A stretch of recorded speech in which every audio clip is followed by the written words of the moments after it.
breaking the code.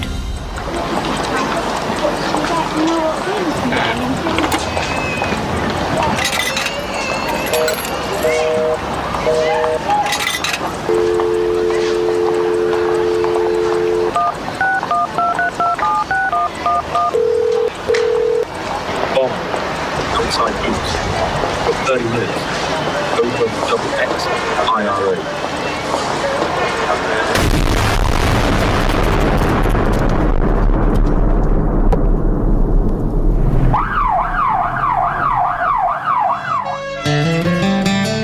The town centre was packed with thousands of shoppers when the first of the two bombs exploded just before 12:30.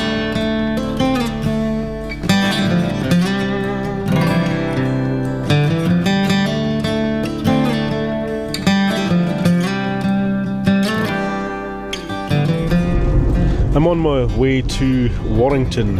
It's around a 4-hour drive from Edinburgh, and I'm on my way to meet Colin Parry. He's a man who knows more than most about the pain and suffering that can be caused by conflict.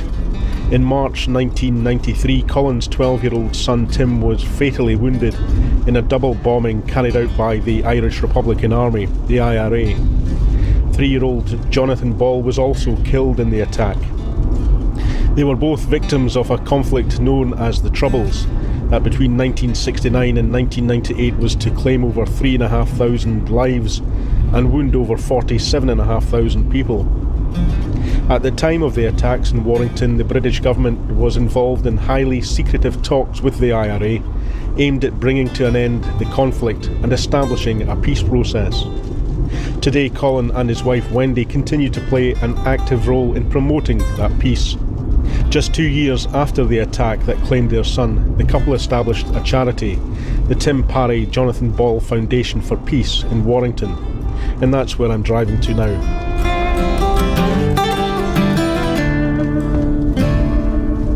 I'm here to find out if it's possible for someone who has lost so much can, for the sake of peace, forgive those who caused them so much suffering.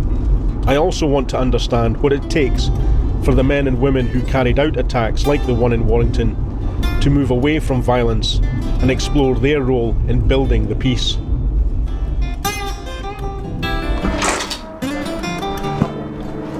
Hi Colin, how are you doing?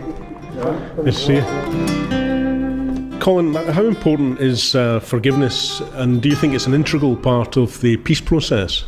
I think it is for some people. In fact, I've met many people who have said they have forgiven the perpetrator of whatever event they suffered from. I'm personally not into forgiveness. No, I don't forgive the people who killed my son. I know my wife doesn't either. We get often asked about it, as if it's a key constituent part to rebuilding your lives. And truthfully, it hasn't been an issue at all for us. And tell me about Tim. What kind of boy was he? He was 12. He'd grown rapidly. He'd had a growth spurt, so he was as tall as his mum. So he was about 5'5", 5'6". He was a sports mad. He was very, very committed to the same football team I am and all the men of the family, which is Everton. His older brother Dominic would come with us, but Dom used to spend the time looking at the crowd. Tim would be watching the match. Tim was playing football for a local club. He was having golf lessons. He played squash with me. I used to let him win so as I didn't discourage him. But he wasn't bad. He was showing some signs of perhaps being a decent player. So any sport he was into. He was very sociable. He was the one who made friends for his older brother, younger sister. So, for example, as we often did, we go on camping holidays for summer holidays, quite often to France, because the French camps seemed to be so much better equipped than British ones, and the weather was better. And within 10 minutes of dropping the cases off and being shown where your tent or your mobile home was, he'd be off. Another 10 minutes, he'd be back with about 20 kids, introducing them around to his brother and sister. So he was sociable, he was funny, not always in the best taste, 12-year-old boys and all that. And what do you remember about that day? Oh, I remember it vividly. For somebody who's got a poor memory, we'd been across to Manchester, where my wife originated from, to see her father. Her car was a gift from her father. It was an old car, but temperamental, played up. So we took it back to see if we could touch the right things to make it run better. And we drove home.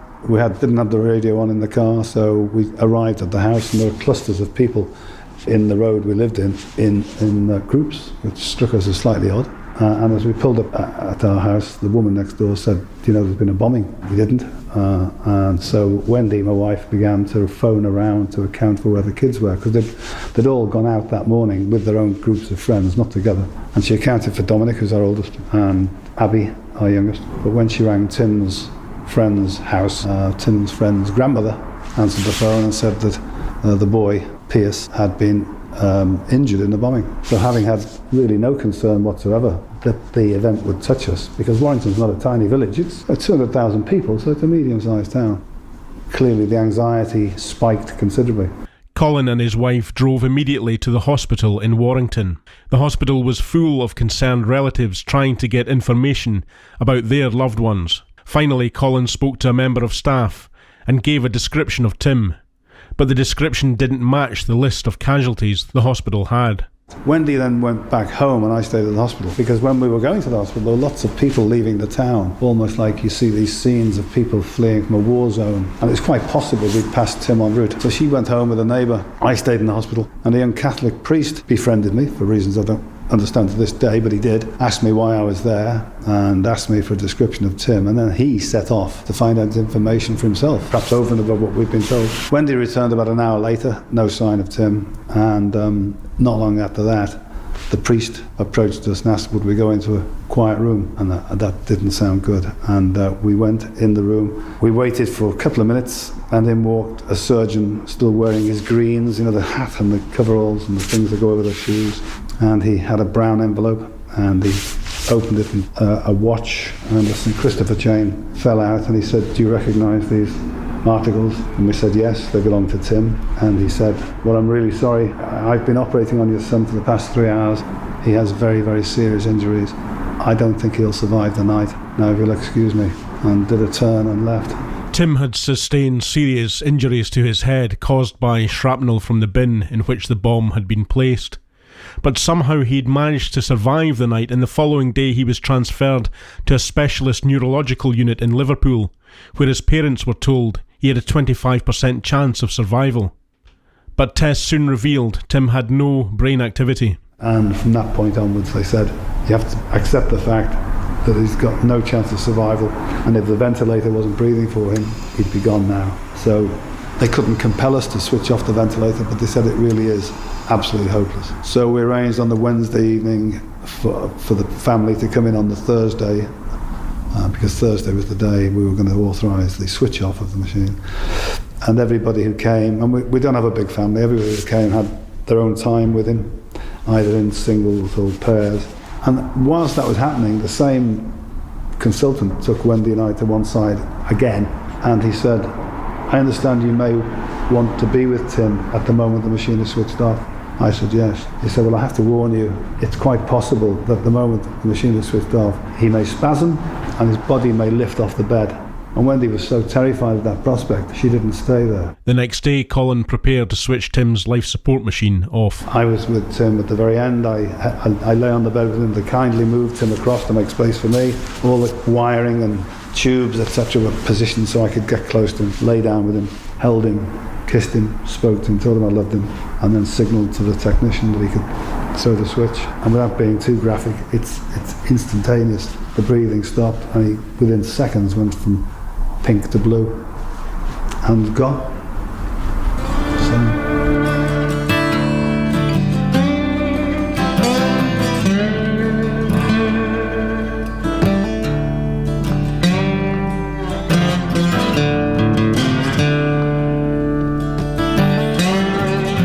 Had you given any thought to the perpetrators at this point?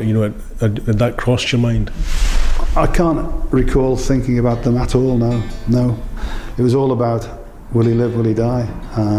If he lives, what kind of life will he have? I had visions of him being horribly disabled and disfigured and going through all sorts of reconstruction surgery. All those things were going through my mind. I don't know what was going through Wendy's, because quite often these things are too hard for you to speak to somebody else about, even though it's the other parent. You're lost in your own thoughts. But no, I can't remember giving any thought at all to who did it.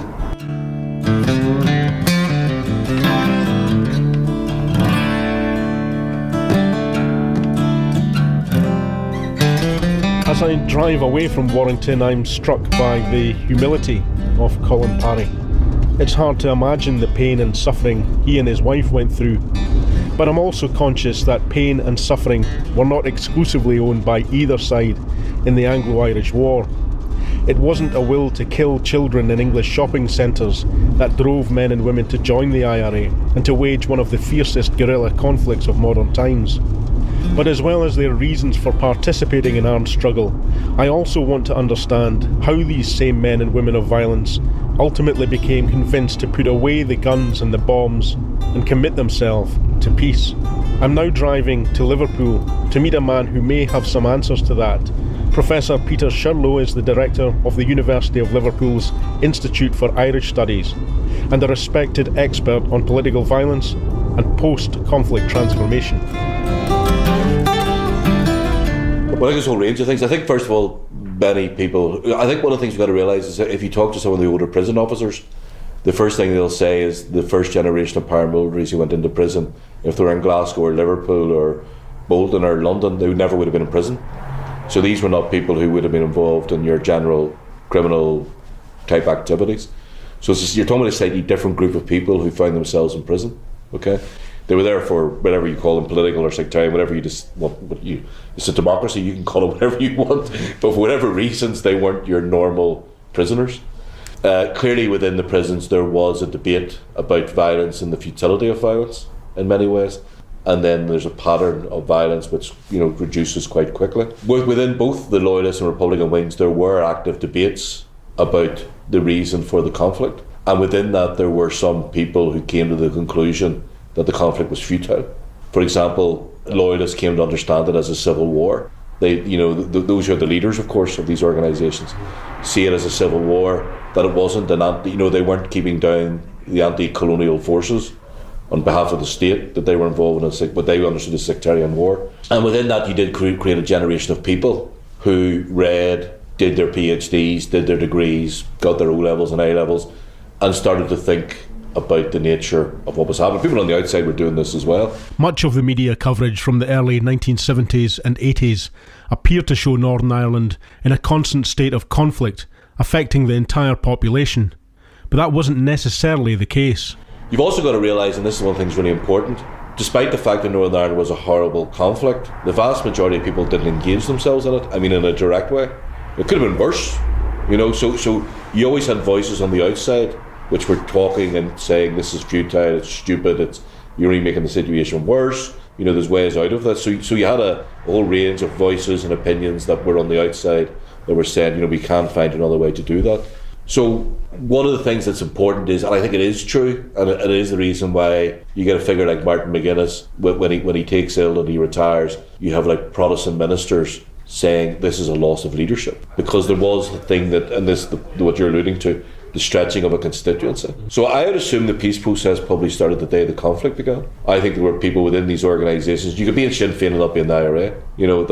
So what's really interesting, I think, is if you think of the Sinn Féin and the IRA as a Venn diagram, Sinn Féin was inside the IRA ended up inside Sinn Féin. There's people there who stretched that constituency into constitutional politics. 3 decades of fighting what became known by Republicans as the Long War was also taking its toll on all sides, and new technological surveillance methods were opening up the IRA in ways the organisation hadn't experienced before. There's also a reality that the conflict just couldn't continue because British state really did get on top of with informants and new technology. They were starting to really erode the ability of these organisations to perform.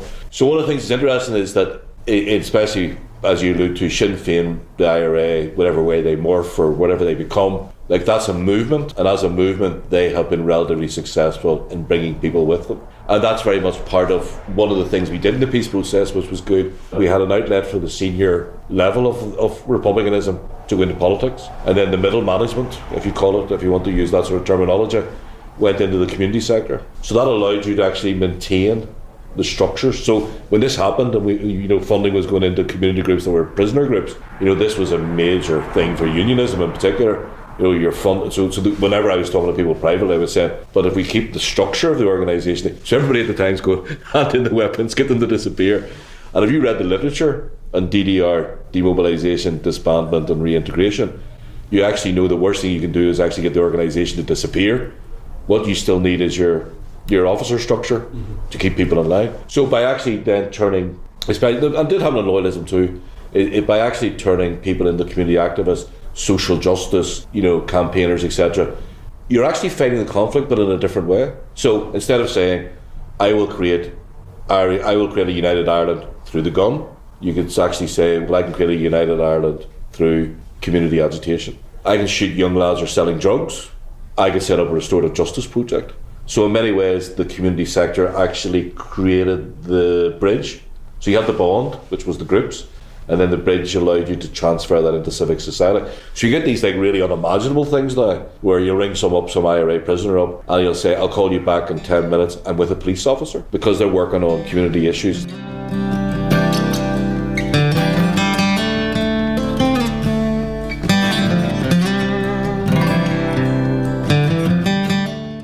To get a real sense of that transformation, I need to go to Belfast and speak directly to those who made that journey.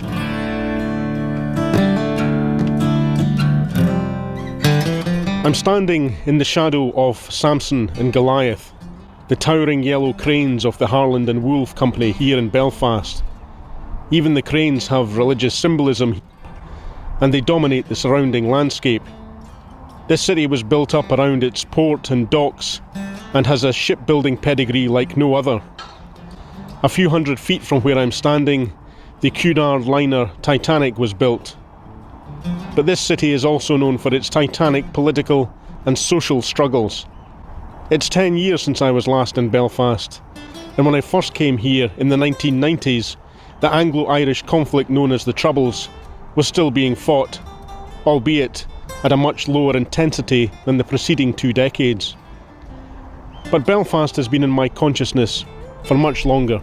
17 bombings, 23 shooting incidents, and nearly 200 attacks on the security Local forces. people in the Oma area claim one of the 3 killed was amongst those arrested by the security forces last Bomber's week. intended target was the weekly guard mounting ceremony.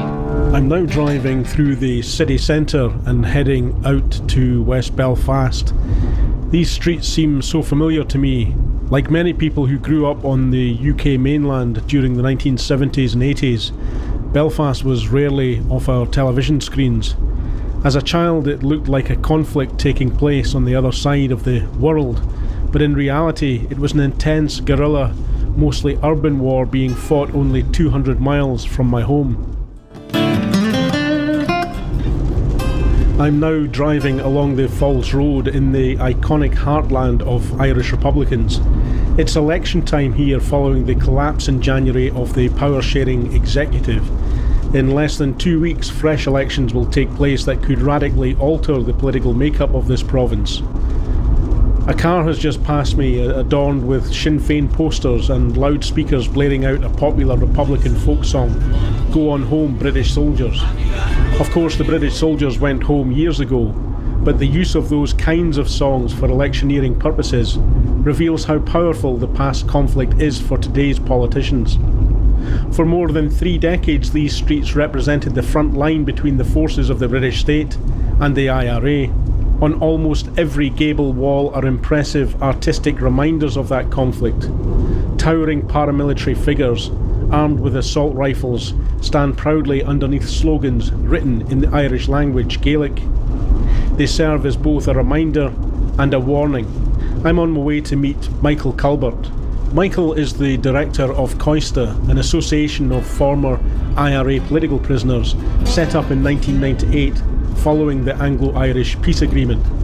Michael is also a former member of the IRA.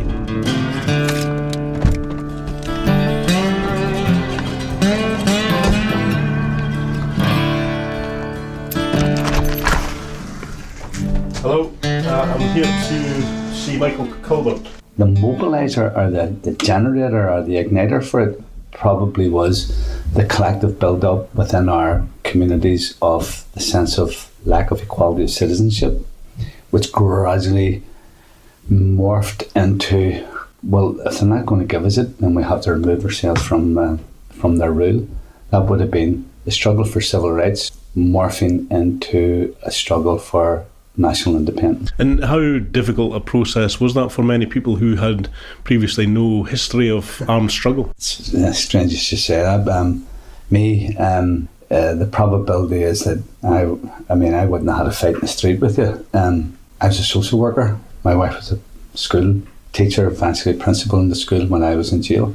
And so, I mean, who am I to be fighting with anybody or learning how to fight with people and with armed conflicts? I'm maybe an exemplar of how weird it is that we would have been engaged in our conflict against probably one of the best infantry armies in the world. I don't know, everybody would have had their own motivation for it.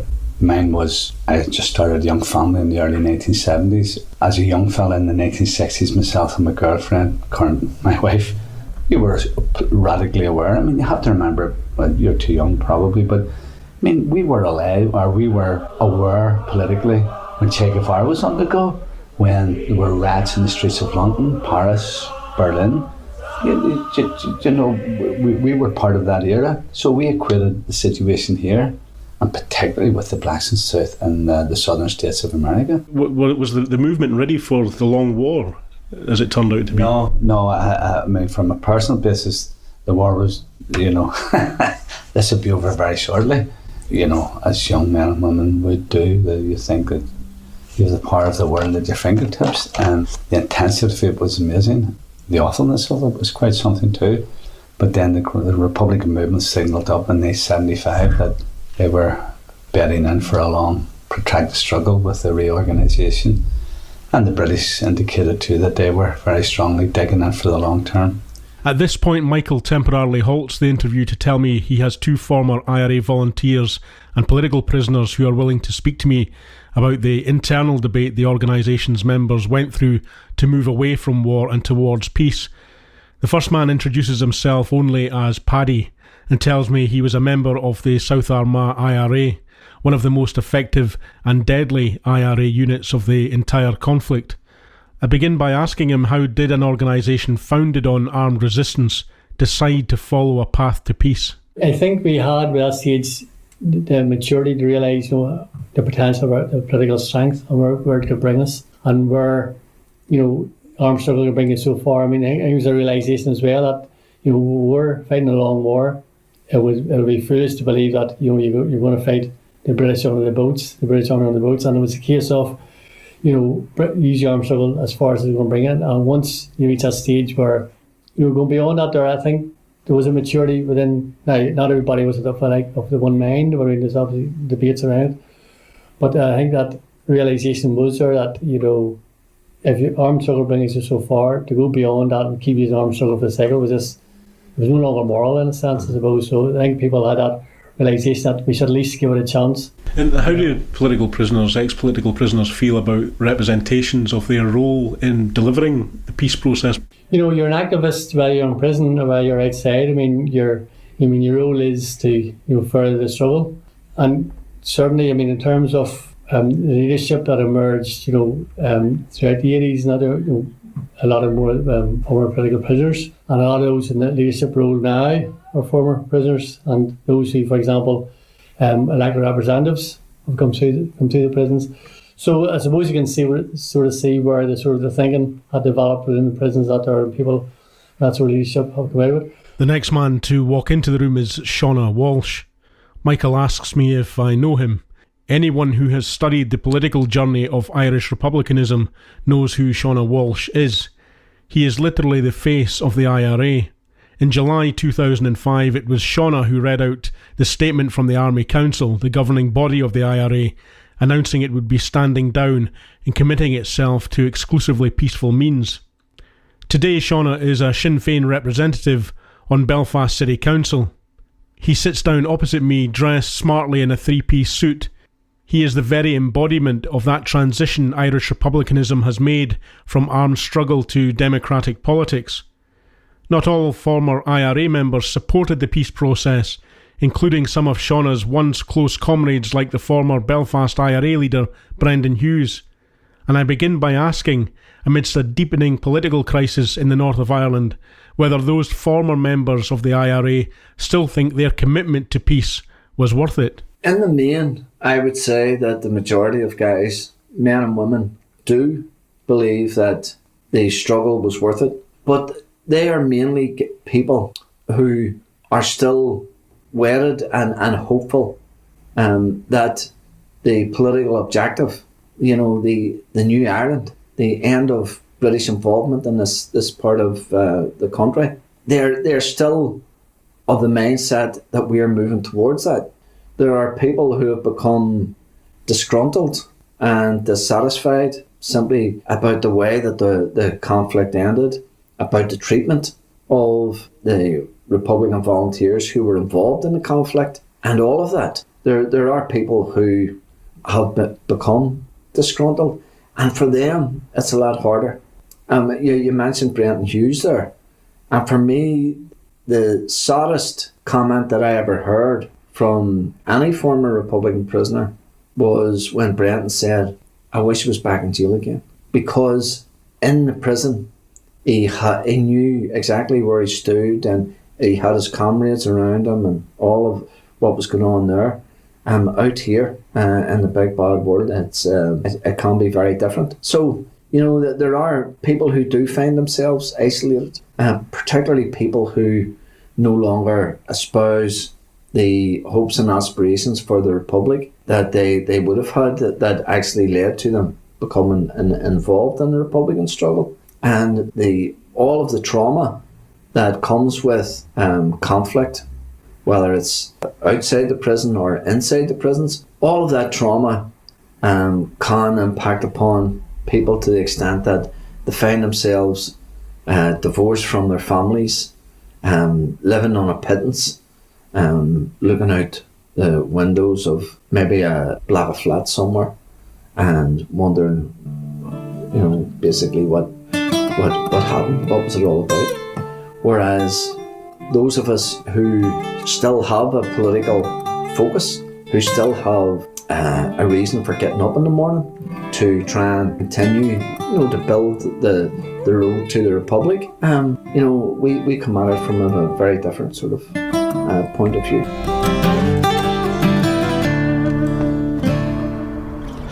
And here in Milltown Cemetery, as I walk past grave after grave of former IRA volunteers who were killed pursuing that cause, I wonder if it was worth it. Was it really worth it for them? Well, the British Army are now off the streets. The social and economic discrimination has ended, although not for the former political prisoners. But the conditions that sparked and added fuel to that conflict are no longer here. You can actually see it and hear it. When I first came to Belfast, there were army patrols everywhere. Above the city, an army helicopter maintained a constant presence, monitoring the back streets and estates of this city. Even in this place of burial where I'm standing now, the brutality of the conflict was to visit here. In March 1988, as Irish Republicans gathered to bury 3 IRA volunteers killed by the British SAS in Gibraltar, mourners were attacked by a lone gunman who threw grenades and fired shots into the crowd. 3 people were killed, others badly wounded as they sought cover behind these gravestones.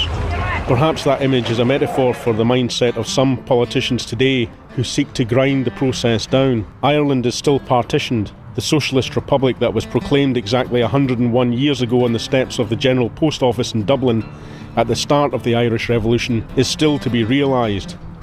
There is, though, peace, or at least a peace of sorts. Some can't forget their past. Some feel trapped by it.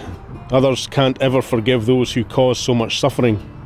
The new dawn offered by the Good Friday Agreement has brought light and optimism, and as I stand among the many dead here, I can't help but hope there is a better future for everyone who has been touched by this war, including those who waged it.